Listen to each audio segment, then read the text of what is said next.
What if the greatest injustice we've done to an apostle is to name him after his most vulnerable moment?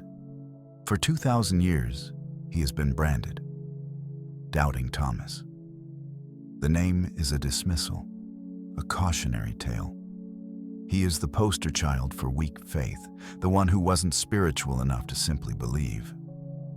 His story is often wielded as a subtle weapon against the intellectually curious, a quiet rebuke to those who ask too many questions. Blessed are those who have not seen and yet have believed, we're told. And the unspoken subtext is, don't be like Thomas. But what if this entire narrative is a profound misreading? What if Thomas is not the villain of the story, but its secret hero?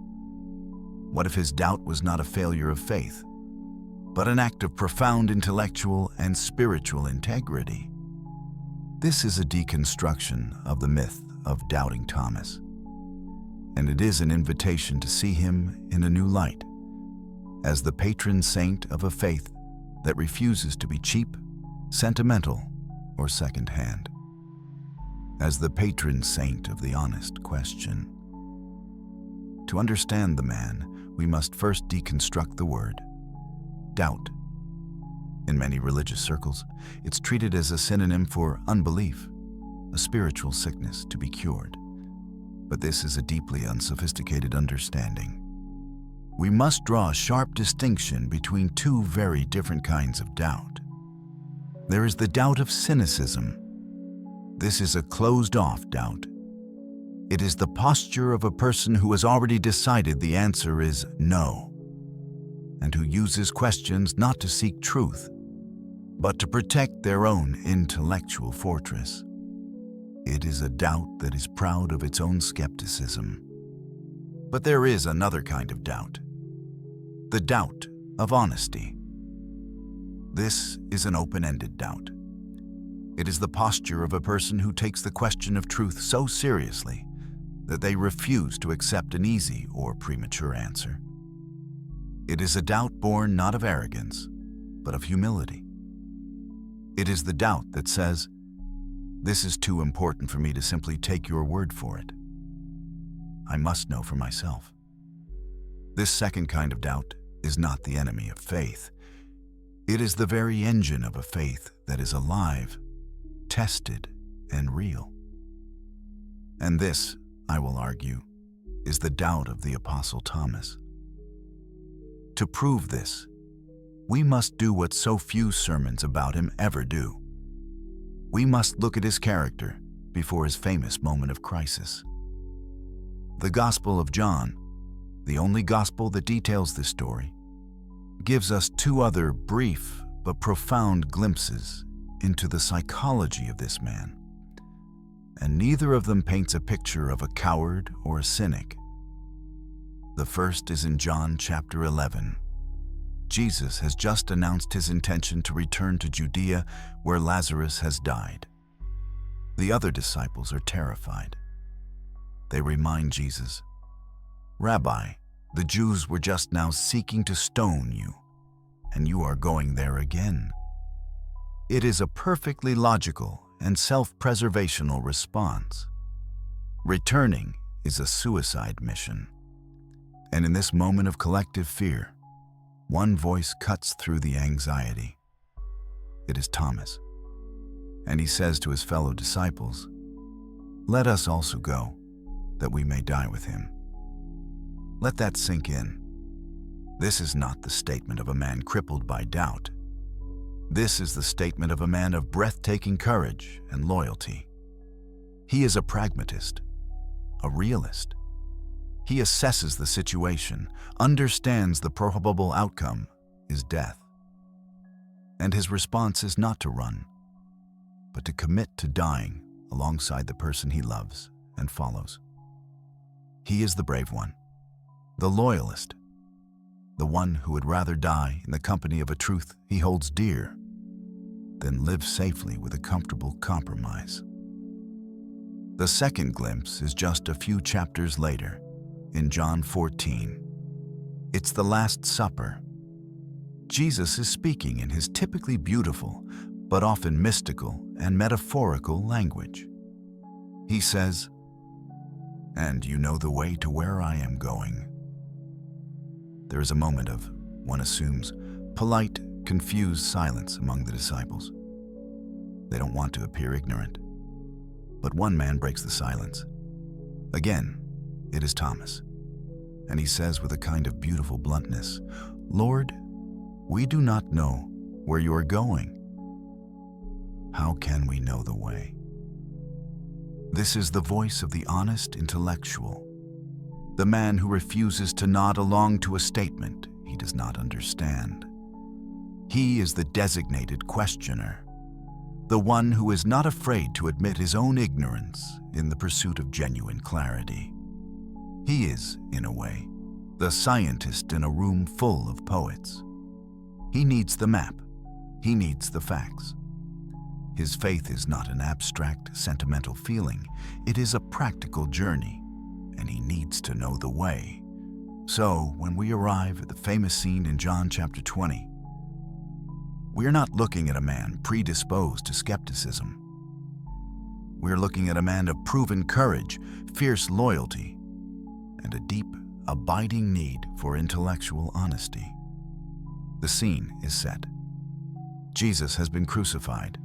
The disciples are hiding in a locked room, terrified. The resurrected Jesus appears to them. But the text makes a point of telling us Thomas was not with them when Jesus came. We are not told why he was absent, but perhaps it is in character for the pragmatist. While the others are paralyzed by fear in a locked room, is it so hard to imagine Thomas being out in the city, trying to gather information, trying to make a plan? When he returns, the others tell him the incredible news: "We have seen the Lord." And Thomas gives his famous reply, "Unless I see in his hands the mark of the nails, and place my finger into the mark of the nails, and place my hand into his side, I will not believe." Now, let us read this not as a cynical ultimatum, but through the lens of the man we have come to know. This is the loyalist who is willing to die with Jesus. The man whose entire world was shattered by the brutal, physical reality of the crucifixion. He is not going to betray the memory of that horror with a cheap, second-hand hope. His grief is too real. His loyalty to the man who died is too profound. His demand is not for a sign or a spectacle. It is a demand for a continuation of the physical reality he knew. He is, in essence, saying, "The man I followed was real. He was made of flesh and blood. His death was brutally physical. If his life is to be real again, it must also be physical. I will not settle for a ghost story. I will not settle for a mass hallucination born of grief. I loved a real person, and I will only believe in a real resurrection." This is not a failure of faith. This is a demand that faith be grounded in reality. It is the ultimate act of intellectual integrity. A week later, the disciples are again in the room, and this time, Thomas is with them. The resurrected Jesus appears, and he goes directly to Thomas. He does not scold him. He does not shame him. He invites him into the very experiment Thomas himself designed. He says, "Put your finger here and see my hands, and put out your hand and place it in my side. Do not disbelieve, but believe." This is one of the most compassionate and validating moments in the Gospels. Jesus meets the intellectual where he is. He honors his need for empirical data. He does not demand a blind leap, but provides a tangible ladder. He understands that for some people, the way to the heart is through the mind, and for others, it is through the senses. He provides the evidence that Thomas's mind and senses require. And what is Thomas's response? The text does not actually say he touches the wounds. Confronted with the reality he demanded, he makes the greatest leap of all. He moves from the physical evidence to the metaphysical truth. He utters what is, without question, the theological climax of the entire Gospel of John. My Lord and my God. Let us not miss the significance of this. It is Peter who confesses Jesus as the Messiah. It is Martha who confesses him as the Son of God. But it is Thomas, doubting Thomas, who is the very first person in this gospel to explicitly call Jesus God. His rigorous, honest, evidence-based doubt did not lead him away from faith. It led him to the most profound and explicit declaration of faith in the entire book. His intellectual struggle was the necessary pathway to his spiritual surrender. He had to touch the floor of his doubt before he could be lifted to the ceiling of his worship. So what of Jesus' final words in the scene? Have you believed because you have seen me? Blessed are those who have not seen and yet have believed. This line has been used for centuries to beat intellectual seekers into submission. But that is a cruel and shallow reading. This is not a rebuke of Thomas. It is a blessing for everyone else. It is a blessing for us. For the billions of people who would come after, who would not have the luxury of Thomas's physical proof. It is a recognition that our path will be different. It is a forward-looking promise, not a backward-looking critique. Jesus is, in effect, widening the doorway to faith, making room for those who must arrive at belief through trust in testimony, rather than through direct, sensory experience. He is not closing the door on Thomas. He is opening it for the rest of the world. The story of the Apostle Thomas is a sacred permission slip for the questioning mind. It is a testament to a God who is not afraid of our questions, who is not offended by our need for evidence, and who is willing to meet us in the very heart of our intellectual struggle. Thomas teaches us that an honest question is a holy thing. He models for us a faith that is not a fragile set of propositions to be protected from scrutiny, but a robust, living reality to be engaged with our whole selves, heart, soul, and mind.